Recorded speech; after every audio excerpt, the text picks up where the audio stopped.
Hello साथियों, आप सभी का स्वागत है आपके अपने यूट्यूब पाठशाला पर। भारतीय पाठशाला पर हम पहले पाठ की पहले भी चर्चा कर चुके हैं रासायनिक अभिक्रिया एवं समीकरण में, जिसमें हमने बात की थी संतुलित रासायनिक समीकरण, संयोजन, वियोजन, विस्थापन, द्विविस्थापन, इनकी चर्चा पर पहले वीडियो में कर चुके हैं। आज बात करेंगे रासायनिक अभिक्रिया के प्रकारों में ऊष्माक्षेपी अभिक्रिया। क्या करेंगे? तो ऊष्माक्षेपी अभिक्रिया जिसमें हम उदाहरण लेके चलेंगे। क्या लेके चलेंगे? उदाहरण जैसे कि मेथेन। क्या होती है? मेथेन होती है हमारे पास प्राकृतिक गैस होती है CH4। इसका क्या किया जाता है? दहन किया जाता है। क्या किया जाता है? दहन किया जाता है। तो हमारे साथ अभिक्रिया ना कि मेथेन की अभिक्रिया ऑक्सीजन के साथ करवाई जाती है, या मेथेन का प्राकृतिक गैस का क्या किया जाता है? दहन किया जाता है। कार्बन डाइऑक्साइड निकलती है और जल निकलता है वाष्प के रूप में। साथ में क्या प्राप्त होती है? ऊर्जा प्राप्त होती है। क्या प्राप्त होती है? ऊर्जा प्राप्त होती है। तो अपन इनको संतुलित भी करना है। तो यहाँ पर देखो, हाइड्रोजन की संख्या कितनी? 4। हाइड्रोजन की संख्या कितनी होगी? 4। ऑक्सीजन यहाँ पर कितने हमारे पास? 2 ये रहे, 2 ये रहे, 4। यहाँ ऑक्सीजन कितने हैं? 2। तो अपन कितने से गुणा करते हैं? 2। कि अब देखो, इसमें हम अभिक्रिया करवा रहे हैं, मीथेन का दहन कर रहे हैं, तो क्या निकलती है? ऊष्मा निकल रही है, ऊर्जा निकल रही है। तो अपन क्या कहेंगे? वह रासायनिक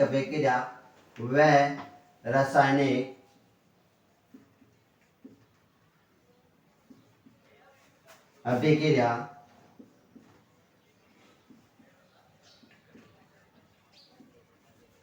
जिसमें अभिक्रिया होने पर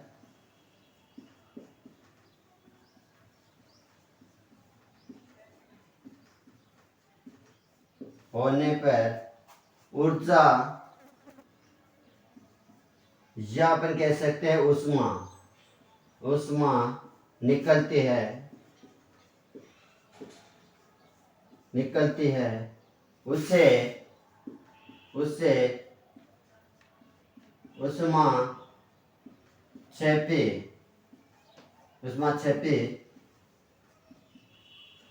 अभिक्रिया कहते हैं। बात करते हैं उदाहरण में कि अपन क्या कहते हैं। ऐसे भी प्रश्न पूछा जा सकता है, प्राकृतिक गैस का दहन। तो अपन क्या करेंगे? मेथेन होती है, वो क्या होती है? हमारी प्राकृतिक गैस होती है, गोबर से ही प्राप्त होती है। अपन कह सकते हैं बायोगैस भी इसे। ठीक है। इसका क्या करते हैं? दहन करवाते हैं। दहन करना यानी कि क्या करते हैं? अपन ऑक्सीजन के साथ अभिक्रिया करवाते हैं, कार्बन डाइऑक्साइड गैस निकलती है और क्या निकलता है? जल निकलता है और ऊर्जा निकलती है, जिसकी वजह से क्या करती है? मुक्त करती है ऊर्जा को। इसलिए अपन इसे क्या कहेंगे? ऊष्माक्षेपी अभिक्रिया। वह रासायनिक अभिक्रिया जिसमें अभिक्रिया होने पर क्या होती है? ऊर्जा या ऊष्मा का निकासन होना या निकलना क्या कहलाती है? हमारी ऊष्माक्षेपी अभिक्रिया कहलाती है। फिर नेक्स्ट बात करते हैं ऊष्माशोषी अभिक्रिया। तो उदाहरण की बात करते हैं पहले इसमें कि जैसे में अपन बात करें तो अपन कह सकते हैं कि हाइड्रोजन गैस में अभिक्रिया करवाई जाती है। हाइड्रोजन गैस होती है, H2 गैस होती है, इसकी अभिक्रिया कराई जाती है आयोडीन के साथ, कि I2 के साथ है। और क्या दी जाती है? साथ में ऊर्जा दी जाती है। क्या दी जाती है? ऊर्जा दी जाती है, ताप दिया जाता है। तो ये क्या बनते हैं? कि HI बनता है, हाइड्रोजन आयोडाइड बनता है। ठीक है। तो इसमें देखो कि अभिक्रिया होने के वक्त क्या दी गई हमें? जैसे में बात करते हैं अपन कि हाइड्रोजन गैस की अभिक्रिया करवाते हैं आयोडीन के साथ। किसके साथ? आयोडीन के साथ करवाते हैं। और क्या देते हैं? ताप, या अपन कह सकते हैं ऊर्जा देते हैं या उष्मा देते हैं। तो हमारे पास क्या बनता है? हाइड्रोजन आयोडाइड बनता है। और क्या दे रहे हैं इसमें? उस ऊर्जा। देखो क्या कर रहे हैं? अभिक्रिया करते टाइम हम उष्मा दे रहे हैं, ऊर्जा दे रहे हैं। तो क्या लिखेंगे अभिक्रिया की परिभाषा? वह रासायनिक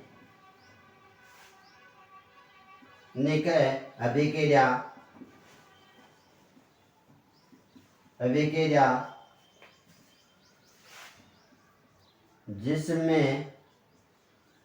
जिसमें ऊर्जा या उष्मा उष्मा का शोषण शोषण या ऊर्जा दी जाती है उसे उसे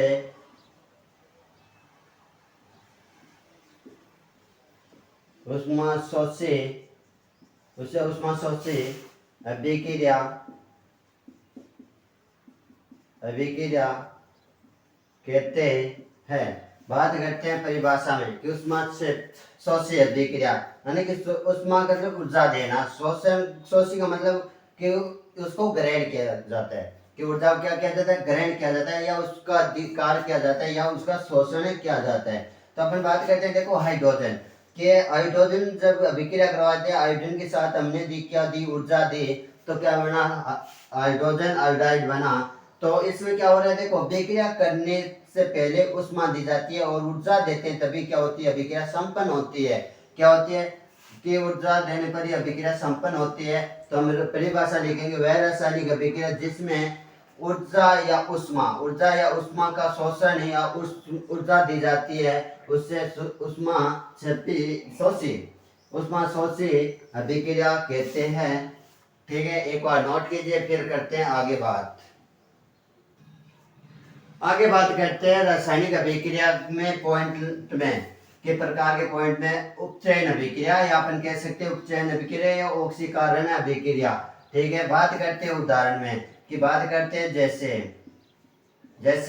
बात करते हैं कि मैग्नीशियम की अभिक्रिया ऑक्सीजन के साथ करवाई जाती है। किसके साथ है, मैग्नीशियम अभिक्रिया ऑक्सीजन के साथ करवाई जाती है और क्या दिया जाता है, ताप दिया जाता है।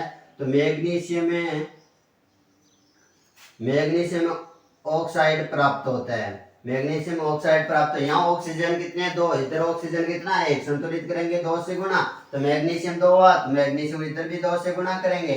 या अपन को यही प्रश्न इस प्रकार से पूछा जा सकता है कि मैग्नीशियम का दहन, कि मैग्नीशियम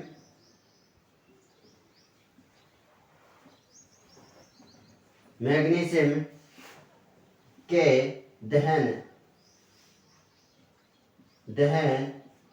के रासायनिक अभिक्रिया लिखो। एक बार पूछा गया प्रश्न है कि मैग्नीशियम के दहन की रासायनिक अभिक्रिया लिखो। बात करते हैं क्या अपन कि जब मैग्नीशियम है, देखो मैग्नीशियम धातु है, इसकी अभिक्रिया ऑक्सीजन के साथ करवाते हैं, क्या बनते हैं, एक लवण बनता है मैग्नीशियम ऑक्साइड, धातु ऑक्साइड बनता है। तो अपन कह सकते हैं क्या कहीं परिभाषा में, वह रासायनिक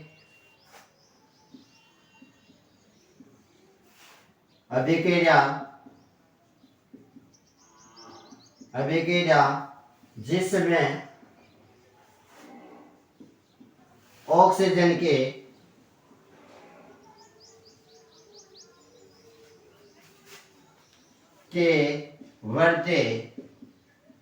बढ़ते होते हैं उसे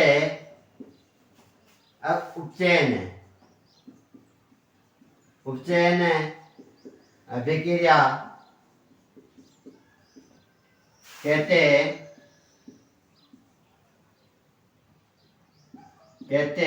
हैं। बात करते हैं दोबारा हम कि ऑक्सीकरण उपचयन अभिक्रिया, शॉर्ट में बात रखोगे, क्या हो ऑक्सीजन की क्या हो वृद्धि हो, या अपन कह सकते हैं हाइड्रोजन की क्या हो कमी, हाइड्रोजन की कमी होगी और ऑक्सीजन में क्या होगी, वृद्धि होगी। वह रासायनिक अभिक्रिया जिसमें ऑक्सीजन की वृद्धि होगी क्या कहलाएगी, हमारी उपचयन अभिक्रिया या ऑक्सीकारक अभिक्रिया, उपचयन अभिक्रिया या ऑक्सीकरण अभिक्रिया। उदाहरण की बात करें अपन कि मैग्नीशियम की अभिक्रिया ऑक्सीजन के साथ कराई जाती है जब ताप दिया जाता है, क्या दिया जाता है, ताप दिया जाता है, मैग्नीशियम में क्या बनता है, ऑक्साइड बनता है, मैग्नीशियम में ऑक्साइड बनता है। या ऐसे भी पूछा जा सकता है मैग्नीशियम के दहन की रासायनिक अभिक्रिया लिखो। ठीक है, आगे बात करते हैं, ये चीज याद रखना अपने को कि या तो क्या होगी ऑक्सीजन की वृद्धि होगी और या क्या होगी हाइड्रोजन की कमी होगी, वो हमारी क्या होगी उपचयन अभिक्रिया या ऑक्सीकरण अभिक्रिया कहलाएगी। ठीक है, नोट कीजिए। नेक्स्ट बात करते हैं अपचयन अभिक्रिया। इसमें मेन चीज की बात रखनी है कि अपचयन में क्या होता है, हाइड्रोजन की वृद्धि होगी। किसकी वृद्धि होगी, इसमें हाइड्रोजन की वृद्धि होगी और क्या होगी, ऑक्सीजन की कमी होगी। तो अपन परिभाषा में बात करें डायरेक्ट लिख सकते हो कि वह रासायनिक अभिक्रिया जिसमें क्या हो, हाइड्रोजन की वृद्धि हो या ऑक्सीजन की कमी हो, क्या कहलाती है, अपचयन अभिक्रिया। लेकिन अब बात करते हैं अपन उदाहरण, जैसे उदाहरण लेकर चलते हैं कि जैसे में बात करें कि कॉपर ऑक्साइड होता है, क्या होता है, कॉपर ऑक्साइड होता है और इसकी अभिक्रिया क्या करवाई जाती है, इसमें हाइड्रोजन गैस प्रवाहित की जाती है या अभिक्रिया करवाई जाती है और क्या दिया जाता है, ताप दिया जाता है। क्या दिया जाता है, ताप दिया जाता है। तो हमारे पास क्या बनता है, कॉपर धातु प्राप्त होती है और जल निकलता है। और ये कॉपर धातु है ना, इसका रंग कैसा होता है, इसका रंग होता है भूरा। रंग कैसा होता है, भूरा। तो एक बार प्रश्न पूछा गया था, जब कॉपर ऑक्साइड में हाइड्रोजन गैस प्रवाहित की जाती है तो भूरे रंग का पदार्थ या भूरे रंग की धातु प्राप्त होती है। तो उस धातु का नाम क्या होता है, उस धातु का नाम होता है कॉपर। उस धातु का नाम क्या होता है, कॉपर। ठीक है, तो बात करते हैं, देखो हमने क्या किया, यहाँ पर ऑक्सीजन की क्या हो रही है, वृद्धि हो रही है। क्या हो रही है, वृद्धि हो रही है कॉपर के साथ। जैसे हमने हाइड्रोजन गैस प्रवाहित की और ताप दिया तो हमारे पास देखो इस कॉपर से क्या निकला, ऑक्सीजन निकल गया। यहाँ पर ऑक्सीजन में क्या होगी, कमी होगी। ऑक्सीजन में क्या हुई, कमी हुई और हाइड्रोजन के साथ जुड़ गया। तो हमारे पास कह सकते हैं कि वह रासायनिक अभिक्रिया, परिभाषा में क्या लिख सकते हैं, वह रासायनिक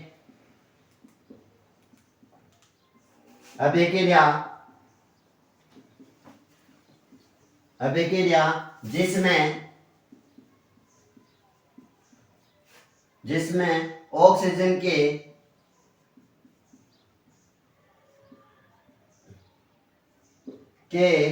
कमी या अपन कह सकते हैं हाइड्रोजन में वृद्धि होती है, उसे अपचयन अभिक्रिया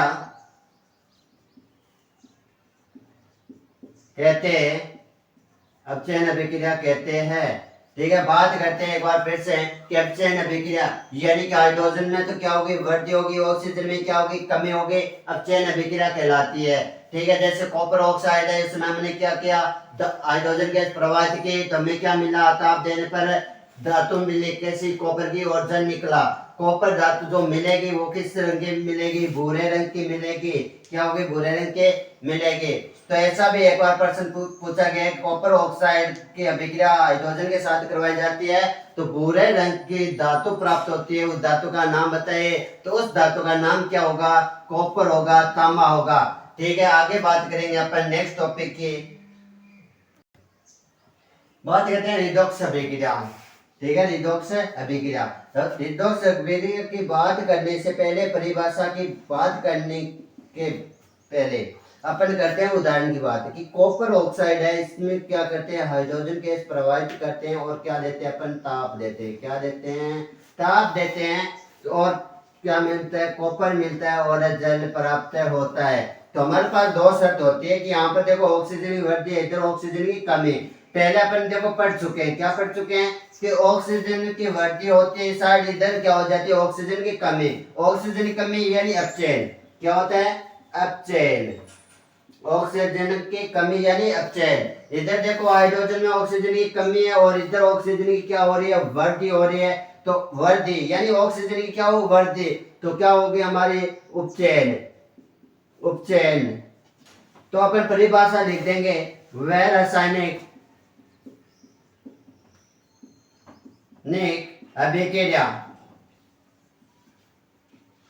अभिक्रिया जिसमें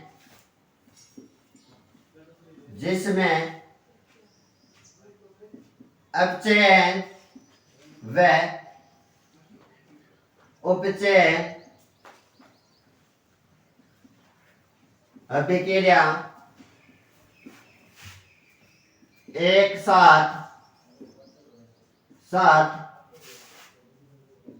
होते हैं, उसे रेडॉक्स अभिक्रिया कहते हैं। बात करते हैं एक बार फिर से कि यहाँ देखो क्या ऑक्सीजन की वृद्धि है, लेकिन इस साइड क्या हुई, ऑक्सीजन की कमी है। अभिक्रिया होने के बाद तो क्या कहलाएगा, अपचयन। जहाँ ऑक्सीजन की कमी अपचयन, जहाँ ऑक्सीजन की वृद्धि उपचयन। तो अपन रिडॉक्स अभिक्रिया परिभाषा होगी वह रासायनिक अभिक्रिया जिसमें अपचयन उपचयन दोनों एक साथ होते हो, दोनों एक साथ होते हो क्या कहलाते हैं, रिडॉक्स अभिक्रिया। ठीक है, आगे बात करते हैं अपन नेक्स्ट पॉइंट की। बात करते हैं नेक्स्ट टॉपिक की, संसारण, कि वह पदार्थ या धातु जो अपने आस पास विद्यमान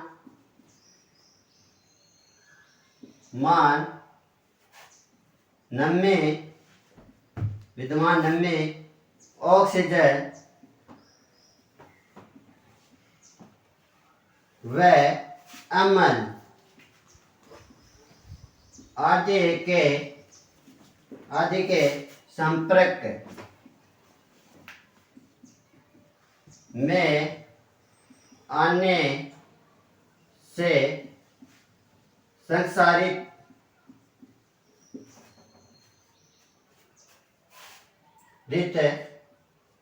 हो जाती है, उसे संसारण कहते हैं। संसारण कहते हैं। ठीक है, क्या होती है, कोई धातु होती है, जैसे अपन बात करें, मैंने क्या ली, लोहे की एक धातु ली और वायुमंडल में छोड़ दी। इसमें क्या हुआ, नमी, जो वायुमंडल में क्या उपस्थित होती है, जल की मात्रा, और क्या होती है, ऑक्सीजन। इनके साथ क्या होती है, जब क्रिया होती है तो इस पर क्या जम जाती है, भूरे रंग की क्या जम जाती है, परत जम जाती है। भूरे रंग की क्या हो जाती है, परत जम जाती है, जिससे ये क्या होने लगती है, नष्ट होने लगती है। और जो ये प्रक्रिया होती है, इस प्रक्रिया को क्या कहते हैं, संसारण कहते हैं। तो अपन साफ साफ कह सकते हैं कि ऐसी धातु या पदार्थ जो अपने आसपास में विद्यमान यानी पड़े, क्यों, क्या नम्य ऑक्सीजन और अम्ल आदि के संपर्क में आने से संसारित हो जाती है, उसे संसारण कहते हैं। बात करते हैं नेक्स्ट, आपके पास एक प्रश्न लेके आएंगे, अच्छा सा नोट कीजिए। बात करते हैं प्रश्न की नेक्स्ट और फाइनल इस पार्ट का अपना होगा। ठीक है, निम्न की रासायनिक समीकरण लिखनी है और क्या लिखना है, हमें नाम बताना है कि ये कौन सी अभिक्रिया है। ठीक है, याद रखना 2012 से लेकर 2023 में तक आज तक जितने भी पेपर हुए उसी में किसी न किसी में इस प्रकार का प्रश्न पूछा गया है। जैसे अपन बात करें कोयले का दहन, कोयले मतलब कार्बन का दहन यानी ऑक्सीजन के साथ अभिक्रिया करवाई जाती है तो क्या बनता है, कार्बन डाइऑक्साइड बनती है। क्या बनती है, कार्बन डाइऑक्साइड बनती है। और इसे अपन क्या कहते हैं, संयोजन अभिक्रिया कहते हैं। क्या कहते हैं, संयोजन अभिक्रिया। क्या कहते हैं, संयोजन अभिक्रिया। तो आपको पूछ सकता है कोयले का दहन की रासायनिक अभिक्रिया दीजिए, तो कार्बन की अभिक्रिया जब ऑक्सीजन के साथ करवाई जाती है तो क्या बनता है, कार्बन डाइऑक्साइड बनता है, और ये अभिक्रिया होती है संयोजन अभिक्रिया। बात करते हैं जल का निर्माण। जल में क्या होती है, हाइड्रोजन गैस होती है और क्या होता है, ऑक्सीजन। तो हाइड्रोजन और ऑक्सीजन की अभिक्रिया करवाई जाती है तो क्या बनता है, जल बनता है। क्या बनता है, जल बनता है। हाइड्रोजन 2, ऑक्सीजन कितने, 2। हाइड्रोजन 2 ऑक्सीजन 1 संतुलित करेंगे तो यहाँ पर भी हाइड्रोजन को संतुलित करेंगे तो 2 हाइड्रोजन के अणु के साथ 1 ऑक्सीजन का अणु अभिक्रिया करता है, क्या बनता है, अपने पास जल बनता है। क्या बनता है, जल बनता है। इसे अपन क्या कहते हैं, संयोजन अभिक्रिया कहते हैं। क्या कहते हैं, संयोजन अभिक्रिया होती है हमारी। कौन सी अभिक्रिया होती है, संयोजन अभिक्रिया। फिर बात करते हैं गंधक। गंधक का मतलब सल्फर। गंधक जब शब्द आ जाए तो अपन को समझना है क्या होता है, सल्फर।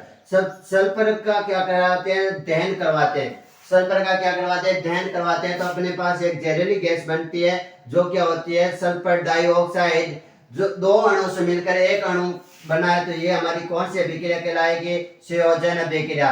संयोजन अभिक्रिया होगी। कौन सी अभिक्रिया होगी, संयोजन अभिक्रिया होगी। फिर बात करते हैं हाइड्रोजन का दहन। हाइड्रोजन का दहन मतलब हाइड्रोजन के साथ हमने क्या किया, ऑक्सीजन की अभिक्रिया करवाई। हाइड्रोजन से किसकी अभिक्रिया करी, तो हमारे पास प्राप्त हुआ जल। क्या प्राप्त हुआ, जल। हाइड्रोजन 2 ऑक्सीजन कितने, 2। यहाँ पर ऑक्सीजन 1 तो अभिक्रिया करवाएंगे 2 से तो इधर भी गुणा किससे करवाएंगे 2 से, और साथ में क्या निकलेगी, ऊर्जा निकलेगी कितनी 136.8 केल्विन। क्या निकलेगी केल्विन,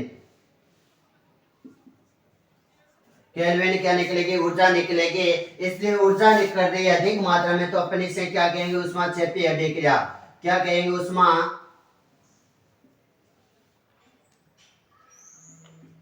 ऊष्माक्षेपी अभिक्रिया कहेंगे। क्या कहेंगे, ऊष्माक्षेपी अभिक्रिया। एक बार फिर बात करते हैं कोयले का दहन की रासायनिक समीकरण देंगे। कोयला मतलब कार्बन, कार्बन का दहन ये ना ऑक्सीजन से अभिक्रिया करवाते हैं। तो दो परमाणु है, दो यौगिक है, इनसे क्या बन रहा है, अभिक्रिया होने पर एकल उत्पाद बन रहा है, क्या कहलाती है, हमारी संयोजन अभिक्रिया। फिर बात करते हैं हाइड्रोजन।